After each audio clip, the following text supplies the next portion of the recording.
Do you ever feel overwhelmed by the many Christian parenting ideas out here in internet land? Do you feel like you need to have a theology degree or at least a pastor to call up every time your kids ask a wacky question? Continue listening for the best way to introduce God to your child and one of my new favorite children's picture books.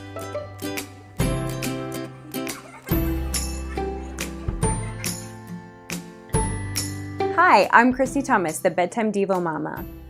Sometimes I get really stressed about the way I teach my kids about God and the Bible.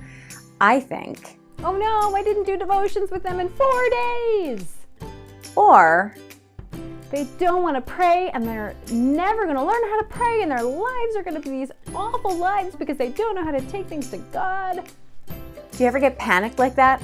Maybe it's just me, but you know what? There's like this super simple way to introduce God into the lives of my kids without making a big hairy deal about it. What? I keep my eyes peeled for something I like to call the 45-second moment.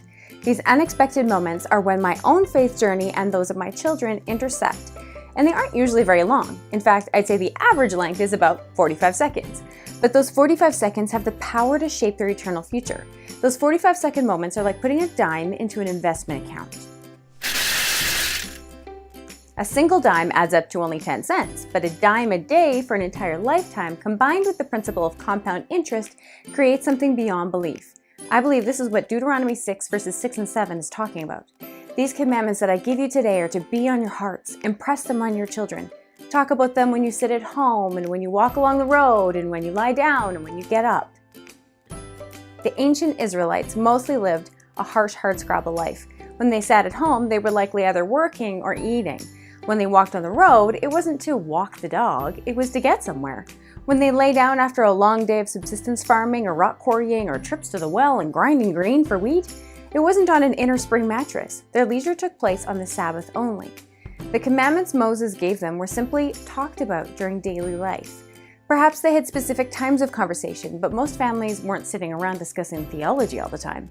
They were likely using these little moments with their children, just like we do. Moments when they were washing clothes, baking bread, weeding the fields, walking to the well, or building homes. My friend, stop beating yourself up for not having a daily 30-minute family worship session. Instead, seize those 45-second moments. Sometimes those moments will become a natural 30-minute discussion, but most times it will remain 45 seconds. But that is how faith is formed in normal, everyday life. In the 45-second moments of life, while eating dinner, while walking the dog, while strolling through a mall, when tucking kids into bed. Because 45-second moments peppered throughout the day add up to hours, days, and weeks of faithful living. They are the foundation on which we can add longer moments, but they often end up the most memorable ones in themselves. You know those moments when your child is totally in awe of a bug that's crawling around on his arm? That's a 45-second moment. Instead of flicking the bug off his arm in terror, you can say, "Hey, isn't it neat how God made that bug?" Then you can go ahead with the terror flick. Get it off! Get it off! Or, "That rainbow is like a big smile from God." Or, "Your smile makes me feel God's joy inside of me." You can leave the conversation at that, or say a quick prayer to thank God for what you've experienced. You don't have to kneel or close your eyes, simply speak the prayer out loud for your child to hear.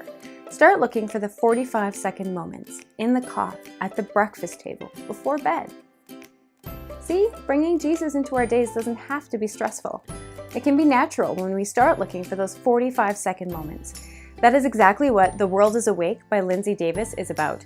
I snagged this picture book at my library the other day, and my 4-year-old and I have pored over its gorgeous illustrations many times. In it, a brother and sister see God's blessings throughout their day. From morning playtime in the yard, to a trip to the zoo, to mealtime and bedtime, Lindsay Davis reminds us of this important fact in this beautiful verse. "The gifts of the Lord are found everywhere, and all that I see is just like a prayer. So much of creation is happy and good. Even the rocks would sing if they could." You can find The World is Awake on Amazon or at your local library.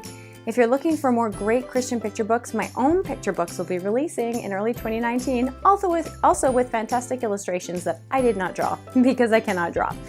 In the first book, Quinn's father gives her a special present to show her that her Heavenly Father is always there and will never leave her, no matter what.